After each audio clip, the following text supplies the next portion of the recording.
All right, guys, let me get this right. Lois Lerner is playing the victim? Thousands of emails released by the Senate Finance Committee in the IRS scandal found underreported comments from the former IRS official blasting her Republican tormentors during the hearings. Here are just a couple of things that she had to say in her emails. Quote, yesterday was a doozy. They called me back to testify in the IRS scandal, and I took the fifth again because they had been so evil and dishonest in my lawyers dealing with them. And all the bugaboo about my statement being a waiver of privilege is crap, and they know it.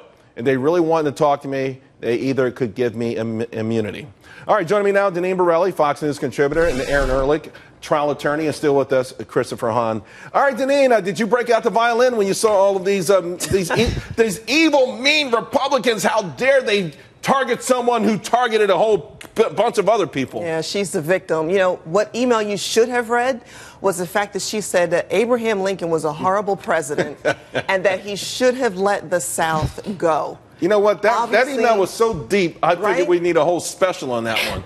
Well, you should have that. Yeah. You know, really, it's the comments the woman has made. But does it make you think she's of a frame of mind that she thought this stuff she was doing was somehow noble, or the things she's accused of doing noble? Because you know what? There's more than anecdotal evidence that these Tea Party groups were targeted, they were mistreated, and perhaps the order came from the highest office in the land. Listen, I know of individuals who were targeted because I am part of the Tea Party movement. And listen, she used her position to really help propel President Obama into re-election because the Tea Party was opposed to him fundamentally transforming America.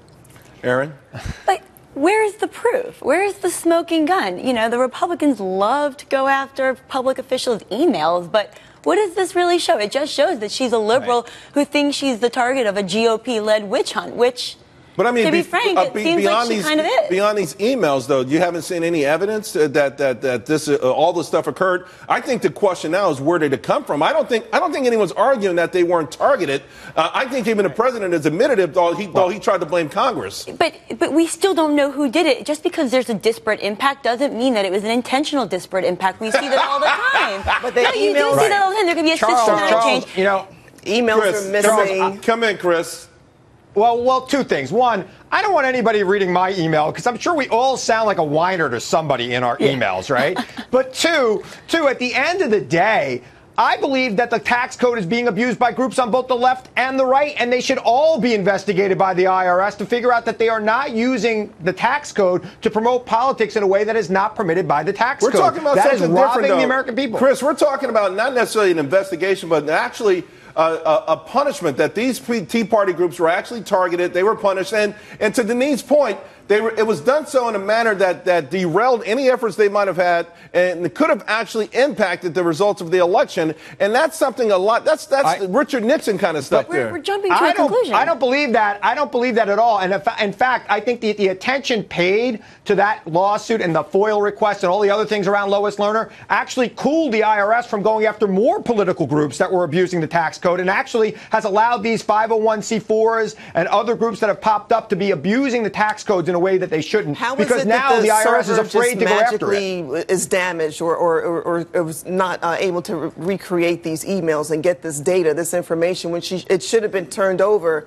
to the authorities when it was requested. The woman is lying, is deceitful. She's not been held accountable. She's what, on the beach? And no one. Let me ask you about the immunity part. Well, she's out of a job now. Aaron, what about the immunity part?